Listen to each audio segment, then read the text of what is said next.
이 시간 우리 삶 속에 계신 하나님, 우리 삶 속에 계신 하나님이라는 제목으로 말씀을 나누도록 하겠습니다. 우리 서로 인사 한번 하겠습니다. 잘 오셨습니다. 축복합니다. 예. 한 훌륭한 수도자와 그의 제자들이 길을 걷고 있었습니다. 그런데 난데없이 산적이 나타났습니다. 산적들은 수도자와 그의 제자들을 괴롭히고 때리고 욕하고 모욕을 주었습니다. 한참을 그렇게 모욕을 주고 괴롭히다가 짐들을 다 뒤져봐도 뭐 쓸만한 게 없으니까 욕을 한바탕 하고는 그냥 다 또 이렇게 산속으로 떠나가 버렸습니다. 그 가운데서 이제 아수라장이 됐죠. 한참을 그 자리에서 그냥 넋놓고 있었습니다. 훌륭한 수도자와 그의 제자들이 넋놓고 있는데 갑자기 한 제자가 울면서 이렇게 말을 했습니다. 저런 나쁘고 악한 산적들은 모두 불에 타 죽었으면 좋겠어요. 이 말을 들은 훌륭한 수도자는 눈을 지그시 감으며 이렇게 말을 했다고 합니다. 아니다. 그런 생각을 빨리 버려라. 아무리 산적들이 죽어버리는 것이 세상에 도움이 된다 하더라도 그런 걸 기도해서야 되겠냐? 악인들이 모두 죽어버리는 것을 바라는 것보다 악인들이 참여하여 선한 사람이 되기를 바라야 하는 것이다. 악인을 무조건 벌하는 것은 세상에 별 이득이 안 된다. 자, 그들이 회개하여 선한 사람이 되도록 우리 다 함께 기도하자꾸나 라고 이 훌륭한 스승 수도사가 말을 했습니다. 훌륭한 수도자는 자기를 괴롭히고 모욕을 주었던 산적들을 위해 축복을 기원했던 것입니다. 산적들이 사라진 숲속을 향해 수도자는 또 무릎을 꿇고 한참을 기도하였습니다. 그 한참 기도하고 있는 스승 수도자의, 이 훌륭한 수도자의 제자들이 그 모습을 보고 있는데 한 사람씩 한 제자씩 옆에 다 무릎을 꿇더니 같이 기도를 했다라고 하는 이야기입니다. 여러분, 훌륭한 수도자와 아까 그렇게 저주를 했던 제자, 그 제자의 생각의 차이는 어디서 오는 것입니까? 같은 현상, 같은 사고, 같은 사건, 같은 고난, 같은 아픔, 같은 질병을 경험했는데 두 사람의 해석이 다르고 두 사람의 영적 교훈이 다르고 두 사람의 마음가짐이 다른 것을 우리는 볼 수 있습니다. 이런 사람은 이렇게 해석하고 저런 사람은 저렇게 해석합니다. 어떤 사람은 긍정적으로 해석을 귀결시키고 어떤 사람은 부정에 부정을 더하여서 저주를 하는 사람이 있습니다. 우리가 사는 세상에서 일어날 수 있는 일들이 순간순간 있습니다. 때로는 우리는 불안과 공포, 두려움의 연속 속에서 사는 듯합니다. 천석구는 1000가지 고민이 있고 만석구는 10,000가지 고민이 있다라고 했지 않습니까? 사람들은 저마다의 고민과 고난 속에서 살고 있습니다. 이것이 인생이고, 그래서 불교에서는 인생을 고해다 이렇게 표현하기도 합니다. 고통의 바다다 이 뜻이죠. 그런데 그 말이 과언이 아닌 것입니다. 그런데 말입니다. 이 세상을 나도 살고 여러분도 살고 우리 모두가 살고 있는데 같은 고난, 같은 질병, 같은 실패를 경험하는데 그 반응이 사람마다 다 다르다는 거예요. 반응이. 이 다름은 어디로부터 오는 것입니까? 이 다름은. 해석이 다 달라요. 그 다른 해석은 어디로부터 오는 것입니까? 그리고 나쁜 것만 말씀드렸는데 반대로 세상에서 사업적으로 일적으로 성공해서 큰 기업을 만들든가 아니면 회사의 CEO까지 올라가든가 아니면 로또 같은 대박을 경험하든가 아니면 소위 운이 좋아서 하는 일마다 잘 되는 사람들이 성공한 후에 어떤 사람은 더욱 겸손해져요. 그래서 그 성공한 것을 토대로 하여 더 계속 발전시키는 사람이 있는가 하는 반면에 어떤 사람은 교만이 하늘을 찔러가지고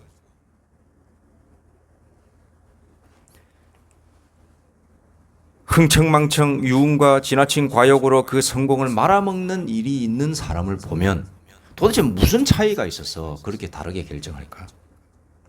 어떤 차이에서 비롯된 것일까요? 그래서 우리는 명심보감이다, 논어다 하면서 책 속에서 지혜를 구하고 있는 듯합니다. 그래서 그 좋은 책들을 자신의 가치관으로 삼아 부정적인 경험을 극복하려 하기도 하고 긍정적인 경험을 더욱 발전시키려고 하는 것입니다. 그래서 소위 좀 배운 사람이라고 하는 사람들이 부정적 사건이든 긍정적 사건이든 좀 더 나은 방향으로 인생을 잘 조정해 사는 듯 보이기도 하는 것이 사실입니다.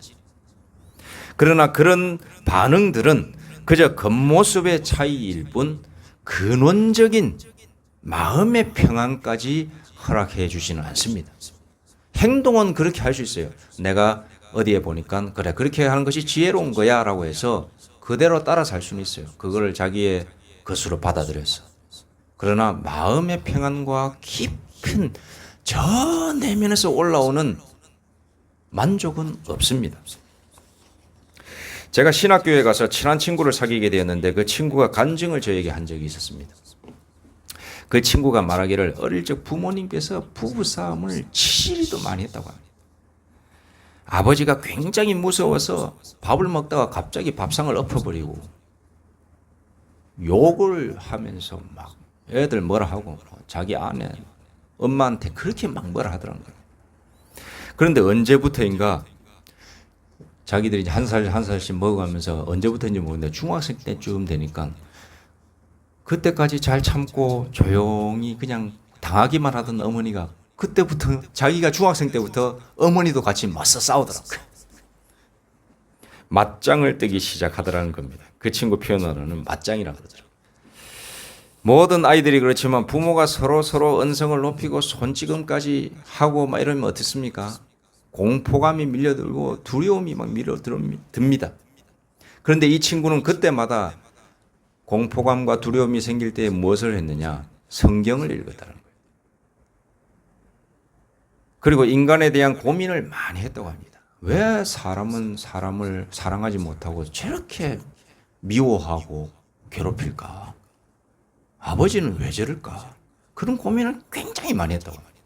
그러다 보니까 인간에 대한 관심이 많아요. 그래서 인간에 대한 행동과 이런 것들에 대한 책들이 있지 않습니까? 뭐 명심보감이다, 뭐 탈무드다, 뭐 이런 책들.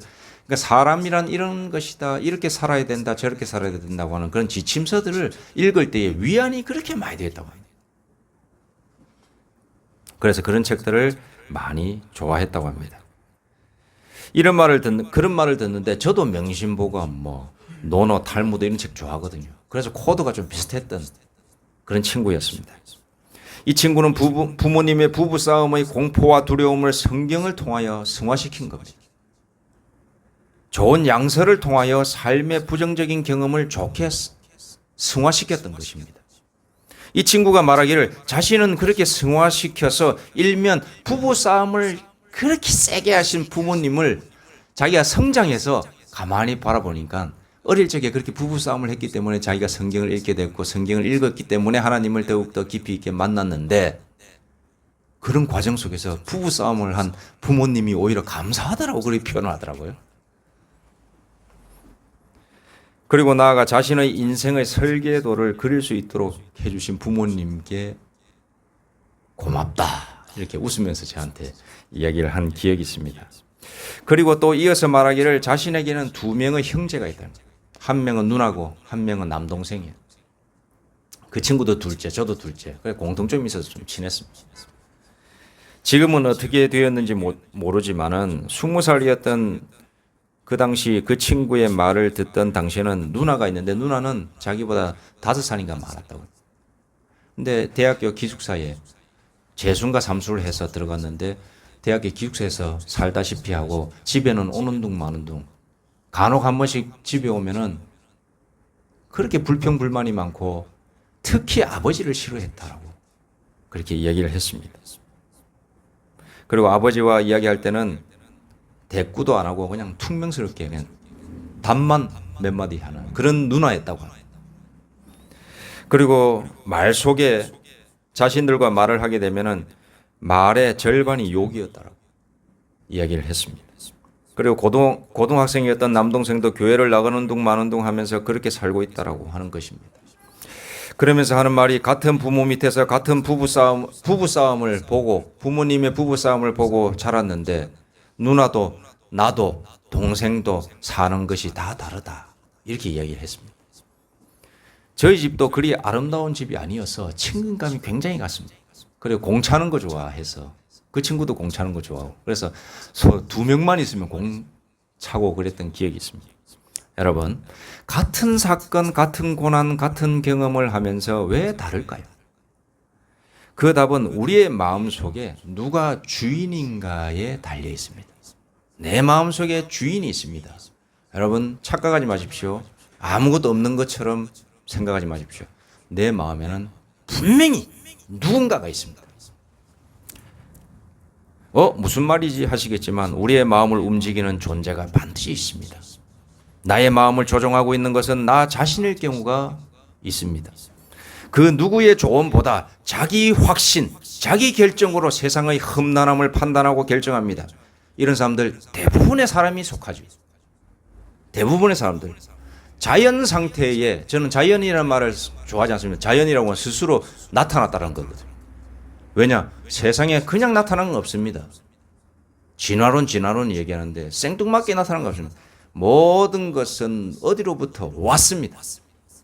그 어디로부터는 저는 목사이기 때문에 하나님으로부터 왔다라고 고백하는 겁니다. 그리고 진정한 과학자들이라고 생각한다면 분명히 이 세상의 이치를 보면서 과학을 뛰어넘어서 사상이든 과학이든 분명히 뭔가에 의해서 창조되었음을 고백하지 않아야 할 수가 없습니다. 지혜가 조금만 있는 사람. 세상에서 하나님을 안 믿고 있다가 하나님을 믿을 수밖에 없는 분야가 있어요. 그 분야가 과학의 어떤 분야냐? 이 분야에 종사하는 사람들 7, 80%가 처음에는 1, 20%가 그냥 뭣도 모르고 들어갔다가 안 믿는 무신론자들이 100%라고 하면은 나중에 공부를 하면서 7, 8%가 다 하나님이나 절대적 신을 믿게 된답니다. 존재를. 그 분야가 어떤 분야냐? 천체학, 우주학. 무슨 말인가 아시겠죠? 그 우주의 그 관계와 구성과 이 구조들을 공부하면 공부할수록 이거는 뭔가 있다. 누군가가 있다. 그렇게 고백을 한다는 겁니다. 여러분, 우리의 마음이 누군가로부터 조정받고 있습니다.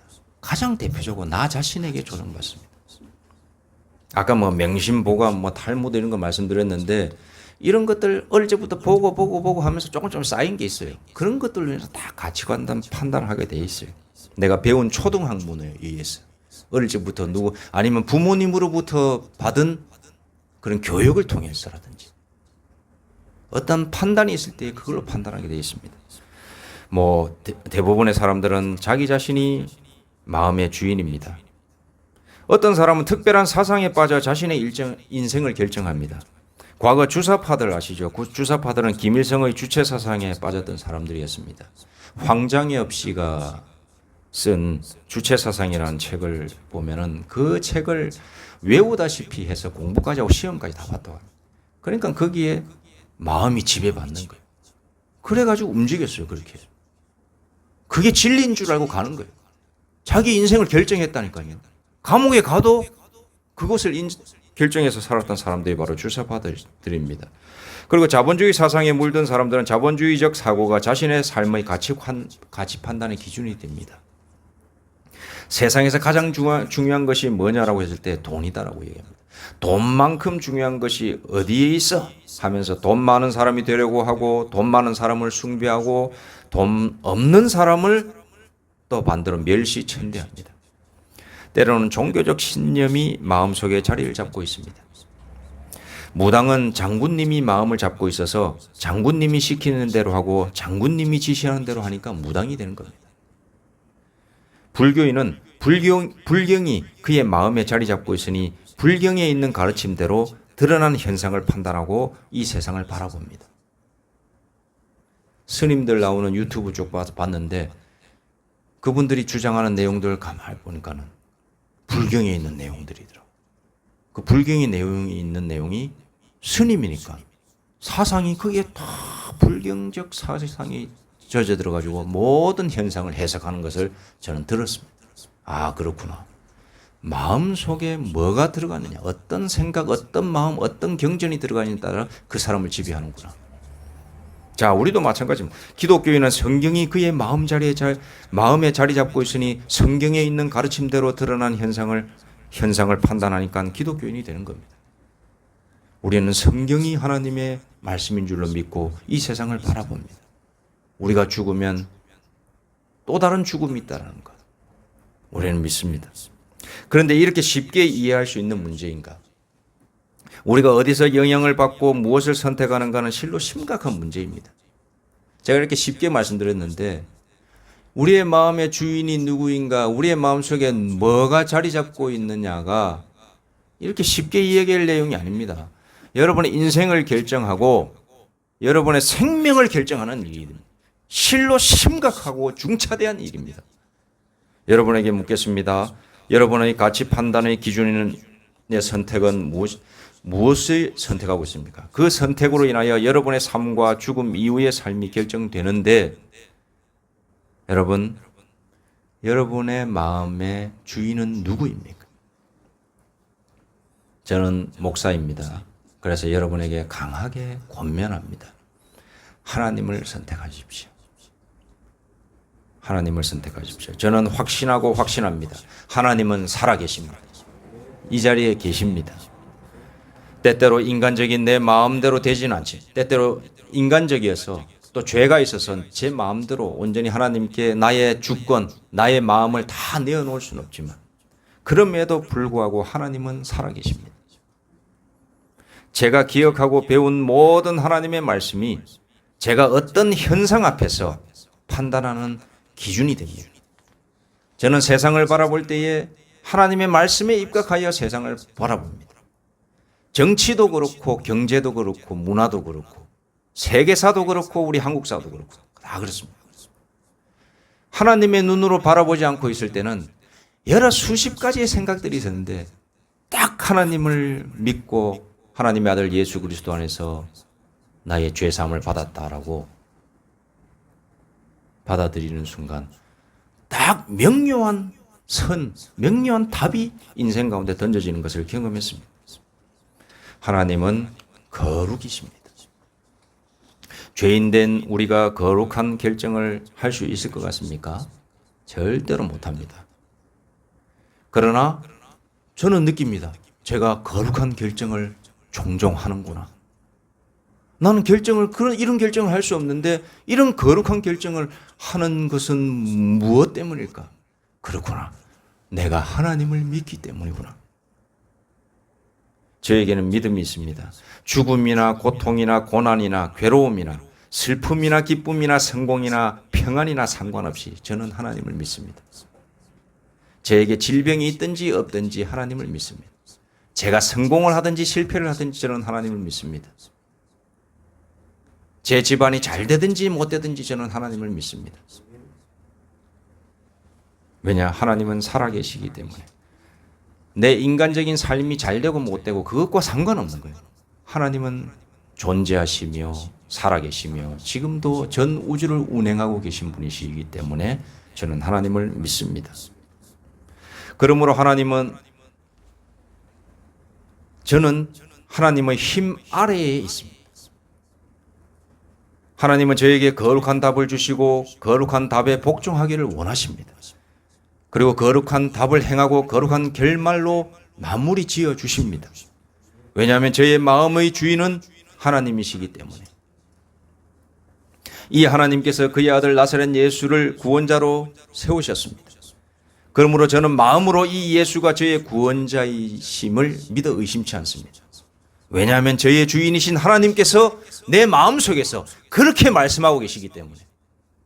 나사렛 예수가 너의 구원자라고 내 마음속에서 믿음으로써 증거해 주시고 계시기 때문에 저는 예수를 믿습니다. 하나님을 경험한 사람만이 거룩한 답을 쫓고 하나님의 영이신 성경의 이끄심에 반응할 수 있습니다. 이 세상 너무나도 많은 사상이 있고 종교가 있고 가치관들이 있습니다. 그 속에서 우리가 중심 바로잡기란 힘듭니다. 그러나 중심을 바로잡을 수 있는 사람은 하나님을 믿는 사람이 중심을 바로잡을 수 있는 사람입니다. 혹 제가 경박하고 근시안적인 태도로 고난을 해석하고 고통에 반응했다면 내 영적 상태가 하나님에게서 멀어져 있다는 것이고 내가 하나님에 대한 믿음이 흔들렸기 때문인 것이지 하나님이 안 계시든가 아니면 하나님은 죽으셨든가 하신 것이 아닙니다. 하나님의 영에서 멀어져 있다라고 하는 것을 보여주는 반증인 것입니다. 그러므로 제가 어떠한 고난과 아픔과 슬픔 속에서 경박하게 반응하는 것이지 하나님께로 푹 빠져 있다면 하나님에 대한 믿음이 견고하다면 저는 아무리 어렵고 전쟁 속에서 살해의 위협과 죽음의 고통 앞에서도 의연하게 대처할 수 있는 사람이 될 수 있는 것입니다. 여러분, 이 자리에 계신 우리 모두도 하나님이 마음속에서 가득 넘치시는 그런 분들 되시기를 간절히 소망합니다. 하나님을 진실로 믿으시는 분들 다 되시기를 소망합니다. 너의 하나님 여호와가 너의 가운데 계시니 그는 구원을 베푸실 전능자시라. 그가 너로 말미암아 기쁨을 이기지 못하시며 너를 잠잠히 사랑하시며 너로 말미암아 즐거이 부르며 기뻐하시리라.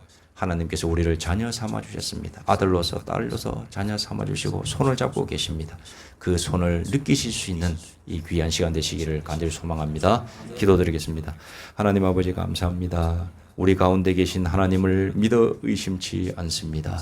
이 하나님을 끝까지 믿게 하여 주시고 또 하나님께서 약속하신 예수 그리스도를 통하여 우리가 죄 사함을 받는다 하셨는데 이 귀한 진리까지 받게 하여 주옵소서. 예수님의 이름으로 기도드립니다. 아멘.